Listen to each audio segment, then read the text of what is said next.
What's up, my party ninjas? Welcome back to NRW. I'm your host here today, Rob the Movie Guy, and I thank you very much for joining me here today, because today I have got for you part dos of the Ninja series in Ninja 2 Shadow of a Tear.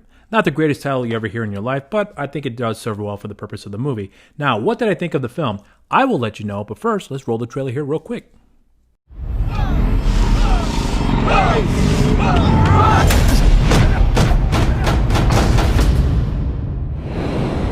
You and the baby.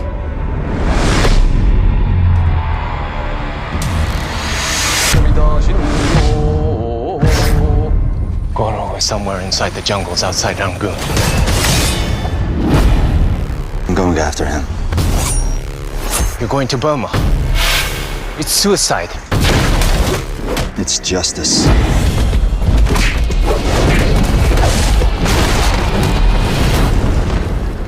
This is Goro's territory, isn't it? Hit me. Where's Goro? Why are you asking about Goro? This makes you a target.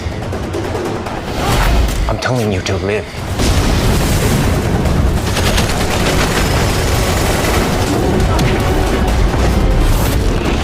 The man who seeks revenge should dig 2 graves.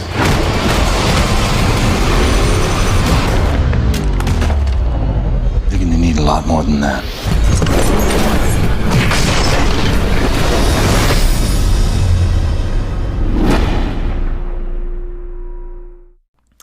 Alright, so Ninja 2 Shadow of a Tear.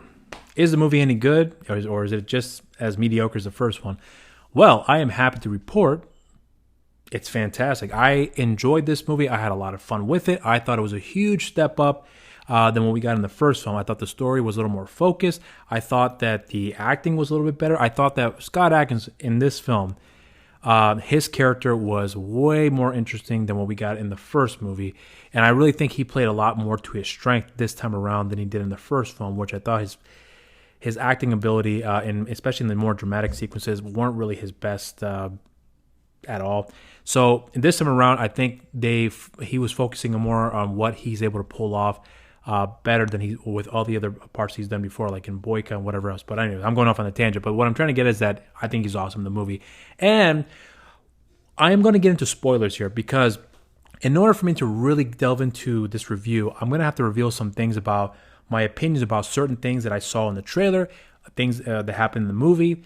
And so I'm going to have to get really down and dirty for me to really tell you what I really feel about the movie. So if you have not seen the film and you don't want any spoilers, stop the video right now, check out the movie, come on back, and we'll pick up from where we last left off. For everyone else who's still here and doesn't care and just wants to get into it, let's get this party started. So the trailer, I think, does a much better job this time around, and I'm kind of using that lightly and really trying to establish what the story is about.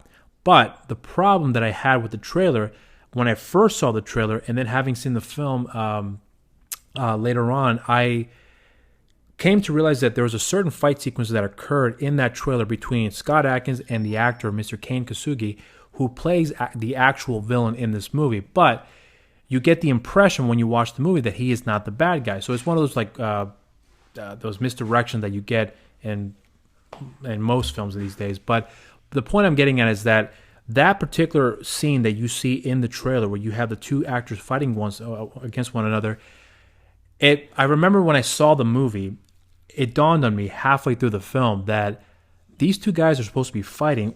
Why haven't I seen that yet? And then the way the story progresses, I'm starting to realize, wait a minute, don't tell me it's just going to be one of those little misdirection here that he's the villain and we all thought he was a good guy. And it's exactly what it was here.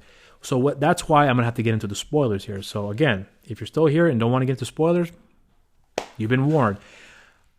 The film starts off with Casey and his wife Namiko, who he married from the first film. They are running the dojo. They're living a happy life in Thailand, in Japan, and they're expecting their first child. Namiko ends up dying, gets killed rather, in the movie, in the very beginning of the movie, actually. I think in the first 5 minutes of the film. And we don't know why. We don't know what causes someone to go out of the way to want to kill Casey's wife and bring all this pain to him. It just doesn't make any sense. And Casey's like losing his mind. But he does get a visit from his friend Nakabara, played by Casey Kane Kasugi, who runs his own dojo out in Thailand. And he used to be a former student at that particular dojo, and where Namiko and Casey were running now. So he comes back to visit his friend in Japan and sees him at his wife's funeral and tries to console him and tell him, hey, leave this place, come to Thailand, and I will help you try to, put some of the pieces back together and help you move forward. I'm here for you. And he's like, no, fuck that. I'm not interested. But then there was an incident that happened in the beginning of the movie where Casey was robbed. He believes these men were the guys that more than likely killed his wife. He goes after them, kills them, and he's like, all right, well, that idea of going to Thailand seems really good right now because I don't want to go to jail. So he leaves, goes to Thailand to see his friend, and his friend, like I mentioned before, runs his dojo. He has a bunch of students there. One of his students ends up getting killed in the exact same manner that Namiko got killed in the beginning of the movie. So now Casey's wondering, who is this person that killed my wife? I thought he was dead. I thought I might have killed them. And here he is in Thailand, and I got to find out who he is and find out where he's at so I can kill the guy. Now, Nakabara was like, don't do this. It's not a good idea. Just let it go. And he's like, no, fuck that shit. I got to find this guy, and I got to kill this man. And he's like, all right. Then comes one of the most convenient things in the world when it comes to retconning some things that you just didn't know it happened. It's this whole mess of a thing. When you watch the first film and then you watch this movie, you're like, wait a minute, that makes no sense. But it worked for the film, and I'm like, fuck it, let's just go with it. So Casey and Casey's father and Nakabara's father used to work together, apparently at that same dojo, and they went on some adventure with some other guy whose name escapes me right now, and they go to Thailand and Burma for something, and they decide to bury their ninja outfits and their weapons in these jungles. But Nakabara's father draws a map for you to locate these buried ninja suits and weaponry. And he gives it to his son and says, one day you might need this here, so I'm going to give you the map so that you can find them if you ever need to use them. Well, Nakabara says, well, I'm going to give this to you instead because I think you need it now. To which Casey may say to him, which he actually doesn't say, but in my mind he does. He pretty much says, thank you, Nakabara. You're a good friend, and I trust you. Thank you for helping me out here. Nakabara says, you're welcome, my friend. So he goes out to find this guy who in the trailer is revealed to be Goro, who he believes is this man that went out of his way to go kill Namiko. He's this big, massive, big time drug lord over there in Thailand, who is also Japanese as well too. And so Casey goes on this journey to find this man, goes through hell and high water to find this guy, and finds him, kills him, and then comes back to the dojo to Nakabara and tells him, hey, I'm at peace now. I killed the man who killed my wife, and I want to thank you for being there for me. Nakabara says, you're welcome, buddy. Then all of a sudden, some guy walks in with some symbol on his weapon that Casey recognized during his whole investigation of finding Goro. That is a symbol that's related to the drug trade. And he's wondering, why is this guy in this dojo with that symbol making the delivery here? Doesn't make any sense. Then the lights go off and he realizes, wait a minute. You killed my wife, Nakabara. Nakabara says, no, that's impossible. I would never do that. I love your wife and I love you too. And he's like, no, I know you killed my wife. Why is this bastard over here? Then all of a sudden, Nakabara comes clean and says, yeah, I'm the one that killed your wife. And he's like, why? She was pregnant. He's like, I didn't know she was pregnant. It was only business. It wasn't personal. And he's like, it wasn't personal. So anyways, Nakabara reveals to him that he is a drug lord himself in Thailand. And the dojo is just the front. But Goro was his biggest competitor. Goro was pretty much going to wipe him out. And he says, I can't have this shit. I need to keep my business. So I need to come up with a plan to wipe this guy out. What can I do? I have an idea. Let me go back to Japan, kill my friend's wife, convince him to come back to Thailand, and then say, hey, Goro's the one that killed your wife, and have him take up my competition because Casey's really good at doing stuff like that. Well, he was right, and it worked. The stupidest plot you could ever hear of, it really is kind of, it's very redundant. There's nothing creative about it all whatsoever. But again, for the purpose of the movie, I thought it worked well. Which is why I had a problem with this trailer, because you see these two men fight each other, and when you look at the trailer, they're fighting each other with some real aggression. And for this to be in the trailer like that, I thought it would have been better that they removed that entirely and not have those sequences of the two actors fighting, so that way you don't think that there is something else going on. Because I pay attention to those little details when I watch trailers. So then when I watch a movie, I look out for them. Okay, this scene is supposed to be happening really soon because it didn't happen maybe in the first 25 minutes. So I look out for that sort of stuff. And halfway through the film, I remember like, wait a minute, aren't these guys supposed to be fighting next? But I figured out pretty much halfway through the film that, oh, okay, he's probably the villain, and I was right. But honestly, it didn't take away my enjoyment for the movie, because when I saw this movie the first time, I was just elated that it was way better than the first one. Because, like I said before, in the first film, I just thought the film was okay. It wasn't terrible, but it was just okay. It wasn't Scott Adkins' best movie. But this film, I think, is one of the top-rated Scott Adkins films that I can definitely recommend if people ask me what's some of his best movies. And I can definitely put Ninja 2: Shadow of a Tear as one of his top-rated movies, because the action sequences are so much better this time around. I did notice, though, that the budget in this movie definitely kind of went down. I'm not sure by how much, but it definitely went down a great deal in comparison to the first film, because a lot of it had to do with, just timing, a bunch of things to kind of put everything together. And I'm going to kind of get into that as well, about why I'm breaking this up here. But it didn't take away from my enjoyment of the movie, like I said before, because the story was fine, but the action sequences, it was so cool and so awesome. And director Isaac Florentine, who directed this film here, I think he did a much better job this time around in having these proper build-ups to the fight sequences, executing the fight scenes a little bit better this time around, and really letting the action breathe. So you can see all the movements of all the characters involved in these action sequences. And I really think he's one of the best in the business. And I really hope that one day he does get a shot at directing a really big budgeted movie, a really good action film at that. Maybe a Netflix original, something. But I really hope that he has the opportunity to direct a really good big budget film with a lot more time, with all the proper setups and whatever else. I really hope that he has the time and the opportunity to do that here, because if given the chance, I think he can make some of the best action films that we've ever seen, especially in the mainstream here. So I'm hoping that one day that opportunity will come for him. But again, I'm going off on a tangent here. But overall, I thought the film was fun. It's not a perfect movie by any means. There's a lot of problems with this film that I had with, but honestly, I just didn't give a shit. I was just having fun. I had a ball with it. I see Scott Adkins kicking ass, which is what I came for, and I got, and that movie delivered all that in all fronts. So I'm very, very happy with this. Now, I want to bring up something here real quickly about this double feature. I came across this double feature at a Walmart. So Walmart has these bins where you have a bin full of Blu-rays and DVDs, and they're selling it for like $5-10. And once in a while, I like to go over there and see if I can find something that may intrigue me, that would be considered like a hidden treasure, if you will. So when I came through Walmart that day and looked at the bin, I was elated when I saw this here. I pulled this sucker out. I was like, holy shit, 2 Scott Adkins for the price of 1? Fuck yeah, I'm buying this shit for $5. Absolutely. And to add on to that, I was still looking through the bin and I found another film featuring Scott Adkins. I was like, fuck yeah, 3 Scott Adkins for the price of 1? Pfft, I'm down. So I bought all 3 movies. So I got a lot more than I bargained for, but I was super happy that I happened to come across that.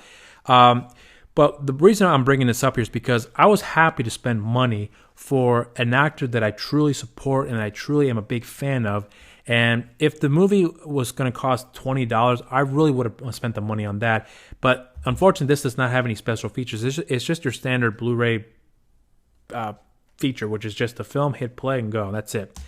So I didn't mind that at all. But again, I was just excited to get a Scott Adkins movie that I could own and have in my collection.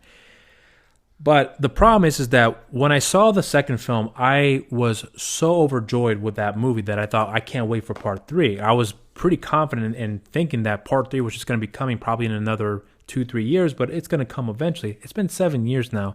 The problem was that the film, and like many other Scott Adkins films and a lot of other independent movies, they were illegally downloaded, and that really affected the box office for this film. And people weren't buying the movies. They weren't spending their money on it. And as a result, investors like, I can't risk losing more money, man, because no one's buying the movies. And that's a shame because, you know, Scott Adkins has gone on this spiel about how you should support independent movies, and I am 100% on board for that because I would have loved to see what a third ninja film would have turned out. Because think about it, the character at the end of the movie kills the bad guy, he loses everything, and what's left for him to do? Maybe he can do some good in helping other people out in his ninja outfit. So basically, he can be a Ronin. I mean, just think of the possibilities of what they can do.